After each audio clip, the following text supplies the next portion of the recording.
Hi, party people. Welcome back to Place, Manner, Voice. My name is Catherine. Every episode, I transcribe a word into the International Phonetic Alphabet for you. Today is a little different. I am here to make amends. Amends. I'm not going to transcribe this word, but let me move that down a little bit. There we go. I'm not going to transcribe this word, but I made a mistake in a previous episode. I think it was on the word collapse. Collapse.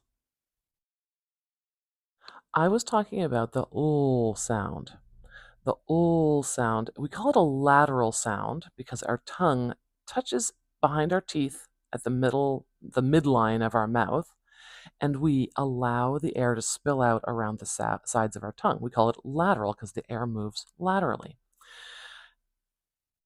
Kind of on the side, as an aside, I said, it's the only lateral sound in English. There are other lateral sounds, like in Welsh. If you see a double L in Welsh, you'll hear a sound like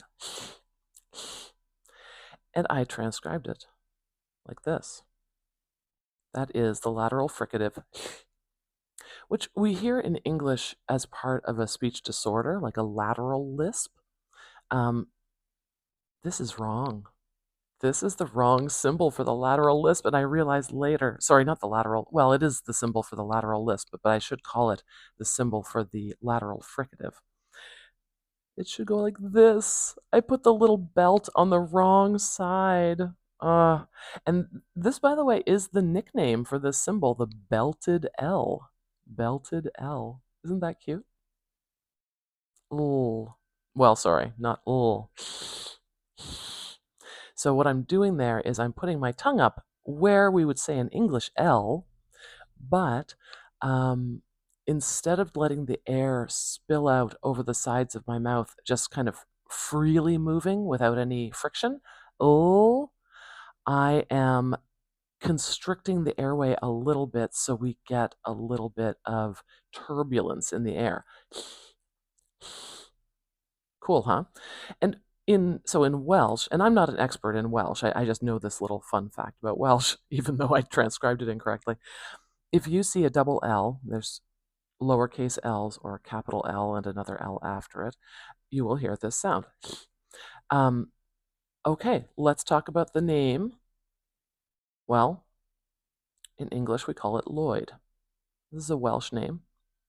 So in Welsh, it would be Lloyd, Lloyd, right? Lloyd. So it would be oi, Lloyd, like that. And when this name started showing up in North America, there were two ways people would understand this because they didn't understand this sound. It wasn't in their native inventory, and it's still not. We don't use it in North American English. So there were two ways this name went. Either people looked at the spelling and said, oh, two L's in a row. I know how to pronounce two L's in a row, like in silly or pill.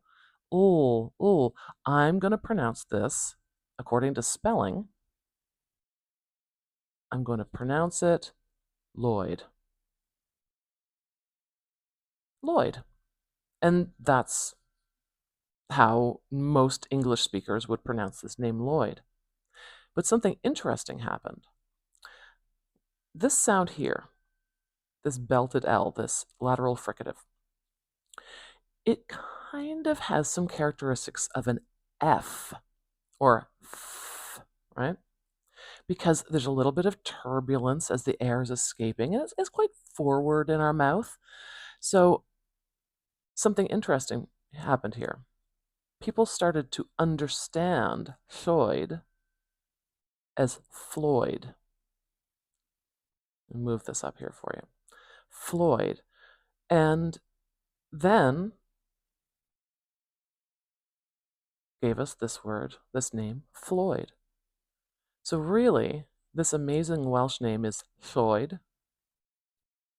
If you go by the spelling, it's Lloyd. And if you go by the sound, what's closest in the sound to North American English, it's Floyd.